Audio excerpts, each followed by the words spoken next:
ചേട്ടാ ഞാനൊരു കൊച്ചിനെ 10ാം ക്ലാസ്സിൽ എൻ്റെ കൂടെ പഠിച്ച സ്നേഹ എന്ന് പറയുന്ന ഒരു കൊച്ചിനെ പ്രപ്പോസ് ചെയ്തു. എന്നെ ഇവന്മാരെല്ലാം മൂട് തള്ളി കയറ്റി വേണ്ടി പ്രപ്പോസ് ചെയ്യിപ്പിച്ചതാണ് ഏട്ടാ. പക്ഷെ എനിക്കും ഇഷ്ടമായിരുന്നു. ഞാൻ പോയി പ്രപ്പോസ് ചെയ്തു. ക്രിസ്മസിന്റെ സമയത്തായിരുന്നു. ക്രിസ്മസിന്റെ സമയത്ത് പോയി പ്രപ്പോസ് ചെയ്തിട്ട് നോക്കി കാർഡിനകത്തില്ലേ കാർഡ്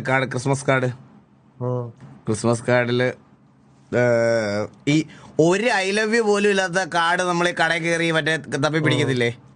പെൺപിള്ളേർ കേട്ടെ. ഞാൻ അങ്ങനെ തപ്പി പിടിച്ചിട്ടില്ല, ഞാൻ നോക്കിയിട്ടില്ല.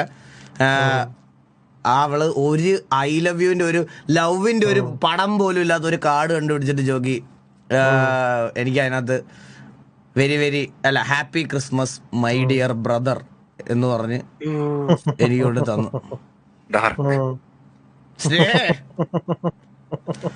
വിഷമായി, പക്ഷെ പറഞ്ഞില്ല അത്. പിന്നെ ഞാൻ +2 പോയി വേറെ കൊച്ചിനെ കണ്ടപ്പോ ഞാൻ ഇതിനെ മറന്നു.